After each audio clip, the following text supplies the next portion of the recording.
नमस्कार. सध्या हरभरा उत्पादक शेतकऱ्यांसाठी एक खूप महत्त्वाची बातमी आहे. बाजारात हरभऱ्याला भाव कमी मिळतोय आणि यामुळे अनेक जण चिंतेत आहेत. पण आता शासनाने हमी भावाने हरभरा खरेदीची घोषणा केली आहे, ज्यामुळे शेतकऱ्यांना एक मोठा दिलासा मिळू शकतो. चला तर मग पटकन बघूया की ही योजना नेमकी आहे तरी काय आणि याचा फायदा कसा घेता येईल. पण ही योजना आणायची गरजच का पडली, आधी ते समजून घेऊया. सध्या राज्यातील लाखो हरभरा उत्पादक शेतकरी एका मोठ्या समस्येला तोंड देत आहेत. आणि ही चिंता नेमकी कसली आहे? झाले असं की यावर्षी रब्बी हंगामात शेतकऱ्यांनी खूप मेहनत घेतली, पीकही चांगलं जोमात आलं, पण प्रॉब्लेम झाला तो बाजारात. इतकं चांगलं पीक येऊन सुद्धा त्याला हवा तसा भावच मिळत नाहीये. आणि हीच आज शेतकऱ्यांसमोरची सगळ्यात मोठी अडचण आहे. आता हे आकडे बघा, म्हणजे तुमच्या लक्षात येईल. आज बाजारात शेतकऱ्याच्या हरभऱ्याला प्रति क्विंटल फक्त 4,700 ते 5,300 रुपये मिळत आहेत. आणि दुसरीकडे शासनाचा हमी भाव आहे तब्बल 5,875 रुपये. म्हणजे विचार करा, सरळ सरळ 1,000-1,200 रुपयांचा तोटा होतोय. साहजिकच आहे, इतका कमी भाव मिळत असल्याने शेतकरी नाराज आहेत. तर शेतकऱ्यांच्या याच अडचणीवर उपाय म्हणून शासनाने आता एक महत्त्वाचा पाऊल उचलला आहे. या कमी भावाच्या काळात सरकारकडून नेमका काय दिलासा मिळाला आहे, चला ते पाहूया.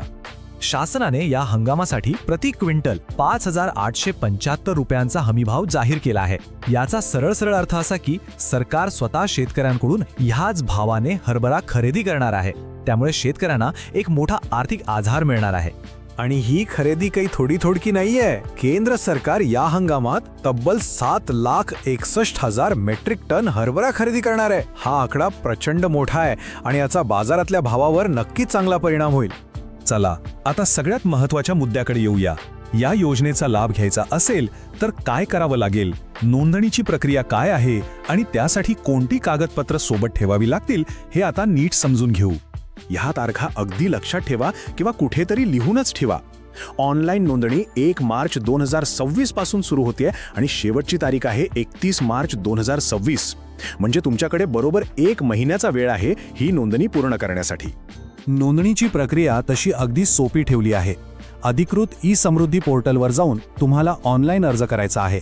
आणि हो, एक महत्त्वाची गोष्ट म्हणजे जिथे तुरीसाठी नोंदणी केली होती ना, त्याच खरेदी केंद्रांवर हरभऱ्याची नोंदणी सुद्धा करता येणार आहे. नोंदणी करताना तुम्हाला मुख्यत्वे 3 कागदपत्र लागतील. पहिलं आणि सगळ्यात महत्त्वाचं म्हणजे तुमचा 7/12 उतारा, ज्यावर हरभरा पिकाची ई-पीक पाहणी केलेली नोंद असणं बंधनकारक आहे. दुसरं म्हणजे तुमच्या बँक पासबुकची एक प्रत आणि तिसरं म्हणजे आधार कार्ड. ही कागदपत्र तयार असली की नोंदणी अगदी सहज होऊन जाईल. ठीक आहे, नोंदणीची प्रक्रिया तर समजली. पण आता थोडा मोठ्या चित्राचा विचार करूया. या योजनेचा एकूण उत्पादनावर काय परिणाम होऊ शकतो आणि यातून कोणते महत्त्वाचे मुद्दे समोर येतात, त्यावर एक नजर टाकूया. एक गोष्ट आपल्याला लक्षात घ्यायला हवी की राज्यात जेवढं एकूण हरभऱ्याचं उत्पादन होतं त्यापैकी साधारणपणे 20 ते 25% माल या योजनेअंतर्गत हमी भावाने खरेदी केला जाईल. आपण जो 7,61,000 मेट्रिक टनचा मोठा आकडा पाहिला तो याच उद्दिष्टाचा एक भाग आहे. आणि शेवटी एक महत्त्वाचा प्रश्न उरतोच. शासनाची ही खरेदी शेतकऱ्यांसाठी एक मोठा दिलासा आहे, यात काहीच शंका नाही.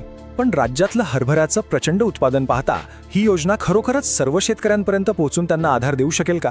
हा एक नक्कीच विचार करण्यासारखा मुद्दा आहे. अशाच नवनवीन अपडेटसाठी आणि माहितीसाठी आत्ताच आपल्या योजना फॅक्टर यूट्यूब चॅनलला सबस्क्राईब करायला विसरू नका.